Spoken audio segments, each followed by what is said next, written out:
I really think that we've just been able to encapsulate the amount of difference in not only in my voice but in the kind of person I've become over these past 2.5 years. He was 17, visibly nervous, and the audience had already begun to murmur before he sang a single note. Then he opened his mouth, and Simon Cowell fell silent.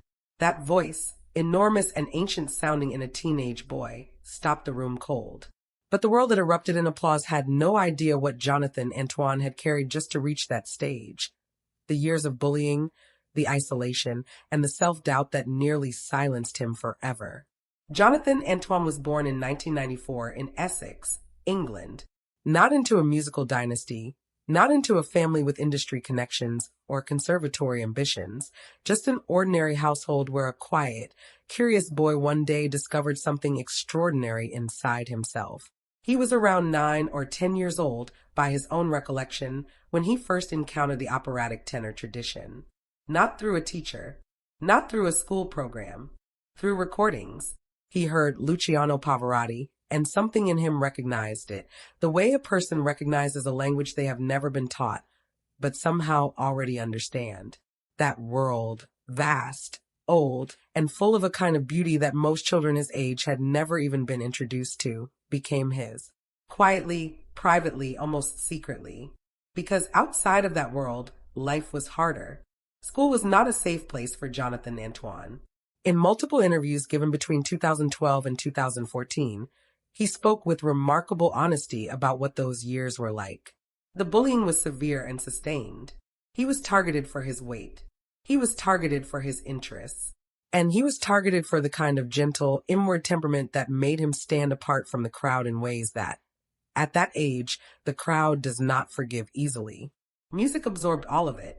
Every unkind word, every difficult day, every moment of loneliness that a boy that age should never have had to carry alone. He brought it to the music, and the music held it. Teachers noticed his vocal ability from time to time, but the encouragement was never consistent enough to make him believe it could be something real. For years, that voice lived almost entirely within four walls, practiced, deepened, and kept close because he had no certainty yet that the outside world deserved to hear it. What was waiting for him just a few years ahead was something neither he nor anyone around him had thought to imagine. It took a friend to change everything. Charlotte Giaconelli was 16 years old when she convinced Jonathan Antoine, then 17, to audition for Britain's Got Talent in 2012. By his own account, given in a 2013 interview with Classic FM, he did not want to go. Not because he lacked the voice, but because he had spent years being told, in ways both direct and quiet, that someone who looked like him and loved what he loved did not belong in front of an audience. The prospect of standing on a national television stage, in front of millions of viewers and a panel of judges that included Simon Cowell, filled him with something closer to dread than excitement. Charlotte saw something in him that he could not yet see in himself, and she kept pushing until he said yes. When the two of them walked out onto that stage, the audience had already formed an opinion. The murmuring was audible. The skepticism was visible. This is one of the uncomfortable truths about that audition. The reception before the first note was not warm. Jonathan Antoine stood there and absorbed it the way he had absorbed so much else throughout his life. Then he sang. They performed The Prayer, a piece that demands genuine vocal power and emotional restraint in equal measure, in front of Simon Cowell, Amanda Holden, David Walliams, and Alicia Dixon. Within seconds, the atmosphere in the room changed completely. Cowell, a man who had stopped hundreds of contestants mid-performance over the course of his career, did not say a word. He sat still and listened. The audience, which had been murmuring just moments before, rose to its feet. If you remember watching that audition for the first time, whether it was in 2012 or years later when someone sent you the clip, tell us in the comments what it felt like the moment you heard his voice. The clip that followed that broadcast became one of the most watched moments in Britain's Got Talent history. Across platforms, it accumulated over 100 million views in the years that followed, a number that continued climbing long after the show's season had ended and most contestants had faded from public memory.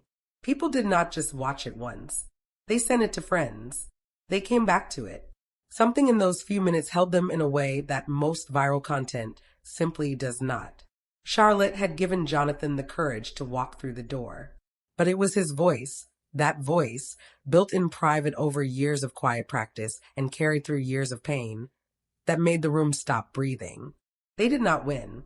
In the 2012 series of Britain's Got Talent, Jonathan Antoine and Charlotte Giaconelli finished as runners-up, beaten into second place by teenage singer Natalie Kerr. For many viewers who had watched that audition clip travel around the world, the result felt surprising. But in the music industry, the final placement on a talent show rarely determines what happens next. And what happened next, for Jonathan and Charlotte, moved quickly. Simon Cowell signed them to Psycho Records, his own label, home to some of the biggest names to emerge from the talent show pipeline. Their debut album arrived in November 2012, and it entered the UK albums chart at number 2. In its first weeks alone, it sold over 100,000 copies.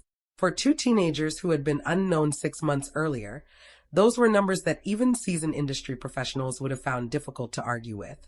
Classical crossover was having a genuine cultural moment in the UK at that time, and Jonathan and Charlotte were at the center of it, young, compelling, and carrying a story that the public had already emotionally invested in. The media coverage was significant.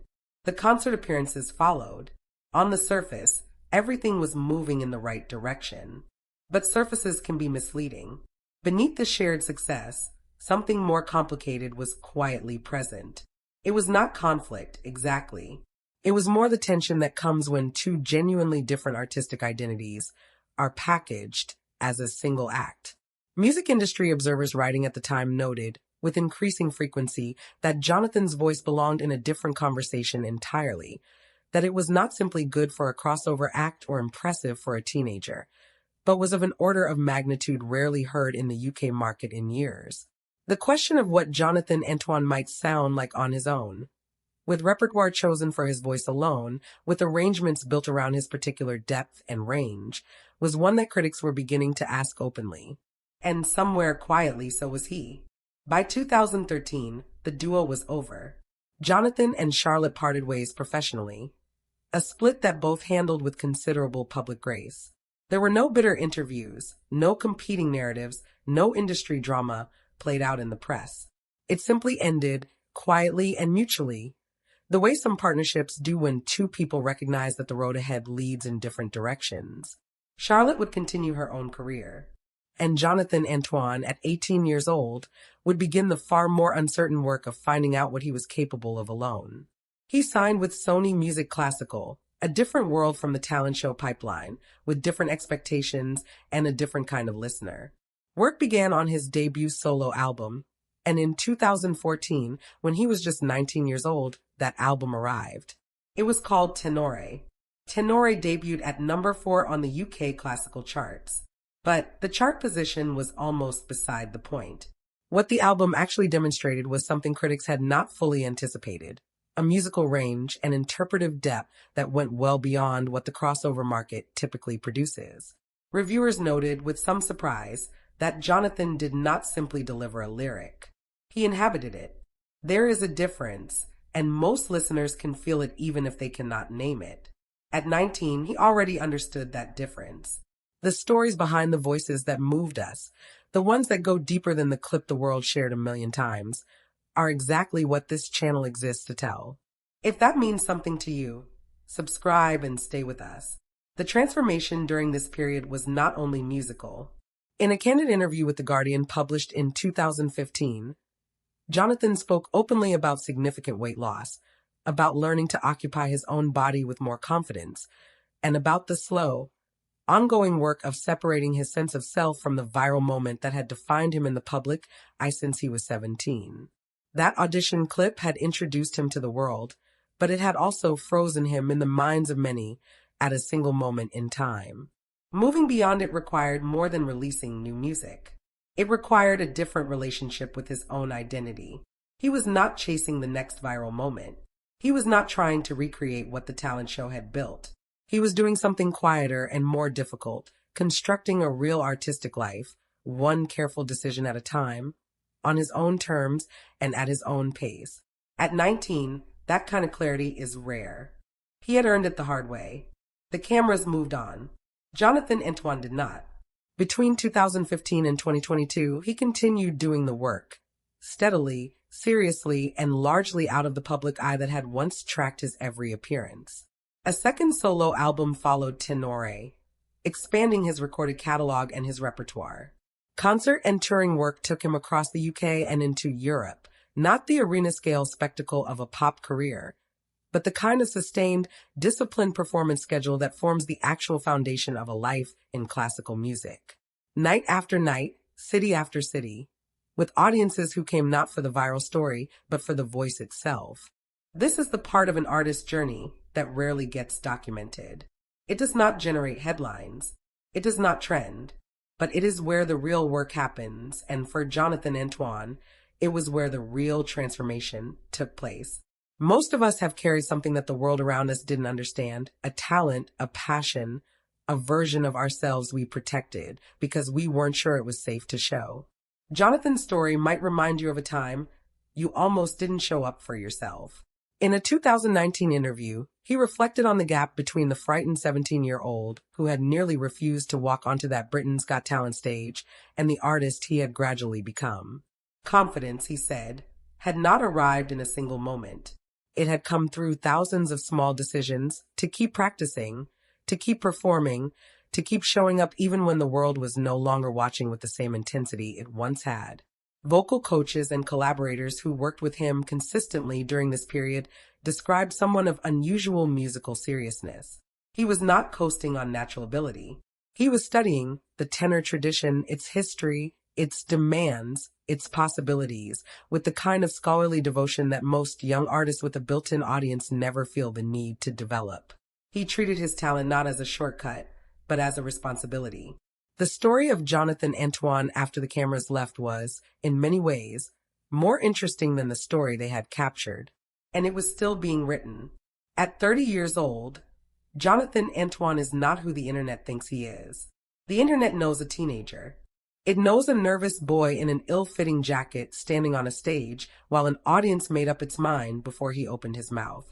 That version of him, frozen in a 3-minute clip that has now circulated for well over a decade, continues to find new viewers every year. People discover it for the first time and send it to someone they love.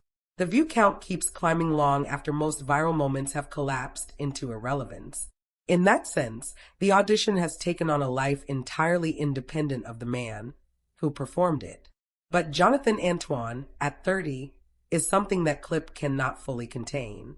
He has spoken in recent interviews with a maturity and self-awareness that is not performed and not practiced. It is the quality that comes from someone who has genuinely examined his own story and made peace with its more difficult chapters. He understands what that stage in 2012 gave him.